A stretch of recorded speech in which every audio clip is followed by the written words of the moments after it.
Selamat pagi anak-anak, pagi ini mudah-mudahan kalian dalam keadaan sehat dan bisa mengikuti pembelajaran ini dengan baik.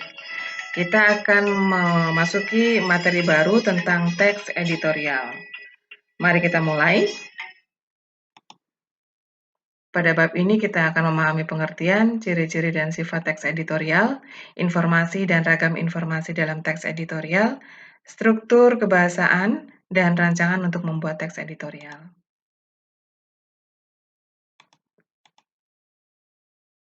Kita akan mulai dari yang pertama dulu.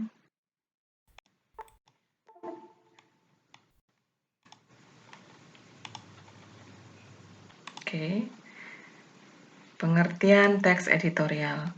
Teks editorial itu disebut juga tajuk rencana. Maksudnya, dia adalah tulisan opini, pendapat dari suatu media tentang persoalan atau masalah atau peristiwa yang aktual, fenomenal, dan kontroversial yang berkembang di masyarakat. Tulisan editorial atau tajuk rencana itu maksudnya bisa untuk membujuk, promosi pemikiran, atau kadang-kadang menyebabkan orang bertindak terhadap suatu isu. Intinya, teks editorial itu berita dogmatis, berita yang memuat dogma atau semacam panduan supaya orang mengikuti apa yang dia pikirkan. Teks editorial atau tajuk rencana itu pada pers papan atas, maksudnya media itu punya pendukung atau punya pembaca yang sangat luas. Ciri-cirinya adalah bersifat hati-hati ketika menyampaikan opini, bersifat normatif, maksudnya sesuai dengan aturan yang sudah dipegang, cenderung konservatif. Biasanya yang konservatif itu tidak menginginkan perubahan dan sudah terlanjur suka pada kenyamanan. Menghindari pendekatan kritis. Maksudnya karena sudah terlanjur nyaman dengan keadaan yang ada, maka kritiknya akan berkurang begitu. Kemudian sikap politis itu lebih besar dibandingkan aspek sosiologis. Jadi misalnya ada peristiwa yang mungkin akan mengganggu stabilitas medianya, maka dia akan memilih untuk menghindar. Untuk media yang menengah ke bawah, maka pembuatan editorialnya akan lebih berani, lebih atraktif, ya, jadi menggebu-gebu, lebih progresif, jadi punya arah tujuan yang lebih jelas, kemudian bersifat kritis dan tembak langsung. Biasanya kritiknya akan tajam dan memilih pendekatan sosiologis daripada politis. Maksudnya ketika peristiwa itu berkaitan dengan hajat hidup orang banyak, maka dia akan berpihak pada orang banyak tersebut. Kemudian sifat teks editorial itu bersifat krusial atau penting, ditulis secara berkala, ada waktu tertentu untuk menulisnya, tergantung pada jenis terbitan medianya. Krusial itu penting ya, jadi dia akan mengambil hal-hal yang bersifat penting untuk dituliskan di teksnya. Kemudian bersifat menyikapi situasi yang berkembang. Jadi dia akan memilih mana peristiwa atau masalah yang memang berkaitan dengan orang banyak dan sedang hangat dibicarakan. Kemudian memiliki karakter atau konsistensi teratur berkaitan dengan sikapnya. Jadi ketika media A itu punya pandangan tertentu, maka dia akan konsisten untuk menyuarakan pandangan itu.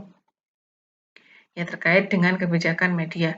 Ya, maksudnya ketika dia sudah berdiri di satu pandangan tertentu, maka dia akan berpegang pada pandangan itu untuk menuliskan teks editorialnya. Begitu. Jadi misalnya ada dua media, A dan B, membahas masalah yang sama, bisa jadi opininya dan keberpihakannya akan berbeda. Berikutnya informasi dalam teks editorial. Jenisnya ada interpretatif editorial, ada kontroversial editorial, ada explanatory editorial. Interpretatif editorial bersifat menafsirkan peristiwa yang ada. Jadi mencoba untuk menghubung-hubungkan masalah yang satu dengan masalah yang lain, menjelaskan, menafsirkan, dan menyimpulkan. Kontroversial editorial lebih ditujukan pada mengemukakan kontroversi yang ada. Ya, ini kadang-kadang untuk kontroversi editorial ini akan menyulut orang untuk bermusuhan gitu ya. Kemudian explanatory editorial bersifat untuk menjelaskan sesuatu. Biasanya karena media itu berpihak pada satu hal, maka satu hal itu akan dijelaskan dengan rinci supaya orang mendukung dia. Fakta dan opini, fakta itu hal yang nyata yang disajikan dalam teks itu. Kemudian opini berupa penilaian, kritik, prediksi, saran, harapan untuk menyelesaikan masalah. Ragam informasinya.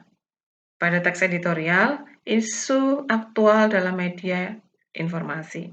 Penulis teks editorial itu akan memulai menulis dengan mendata peristiwa-peristiwa yang berkembang dalam masyarakat, kemudian akan mengklasifikasikan dan memilih berdasarkan aktualitasnya, keluar biasaannya, dan keterbantahannya.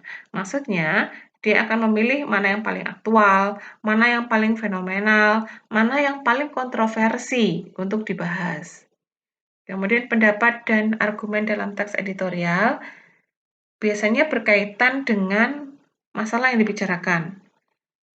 Kemudian opini juga harus mempercepat pemahaman masalah. Jangan malah membuat masalah semakin rancu, semakin abu-abu, semakin tidak jelas. Tidak mengulang pendapat yang pernah disampaikan oleh pihak lain dan media lain. Jadi dia harus mengemukakan pendapat versi medianya. Disampaikan dengan kata dan kalimat yang tepat, kemudian disampaikan dengan sikap yang terbuka dan sopan.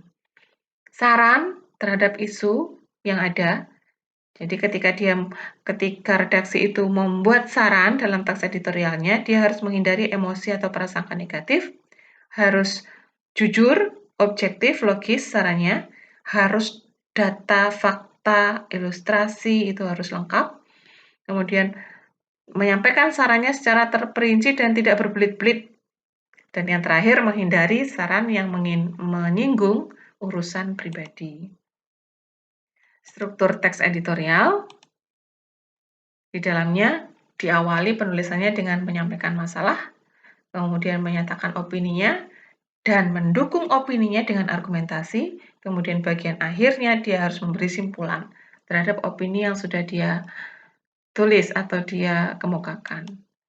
Kemudian untuk aspek kebahasaan, kita akan menjumpai dalam teks editorial itu penggunaan kalimat retoris. Ya, ini kebanyakan yang muncul gitu.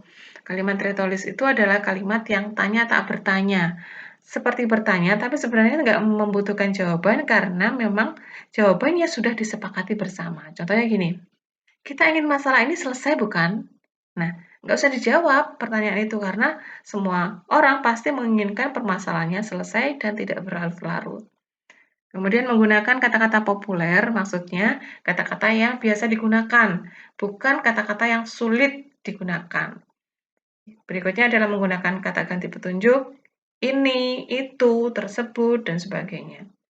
Dan biasanya juga akan muncul menggunakan konjungsi kausalitas atau kata penghubung sebab akibat. Jelas, karena yang dikemukakan opini, kemudian dia harus menjelaskan argumentasinya. Misalnya ada akibat terhadap suatu peristiwa, dia harus menyebutkan sebab-sebabnya kenapa. Begitu juga sebaliknya. Untuk penyusunan teks editorial, kita harus menyusun awalnya adalah mencari topik yang paling penting dari masa peristiwa-peristiwa yang ada. Setelah itu kita harus mengumpulkan fakta informasi yang valid supaya tulisan kita juga akan berbobot. Kita harus menganalisis masalah yang sudah diangkat, mencoba untuk memberikan solusi yang realistis terhadap masalah itu, dan yang paling penting adalah kita gunakan bukan persona saya. Jadi kita menghindari penggunaan kata saya pada teks editorial, karena kita menginginkan keobjektifan, bukan kesubjektifan. Karena kata ganti saya itu bisa menunjukkan kesubjektifan opini. Berikutnya langkah menyuntingnya, ketika teks editorial itu sudah siap, maka kita harus membacanya, kembali mencari kesalahan ejaan, pemilihan kata atau pola kalimatnya, menggantinya, memeriksa keterpaduan paragraf itu bila ada kalimat yang tidak mendukung ide pokoknya atau ada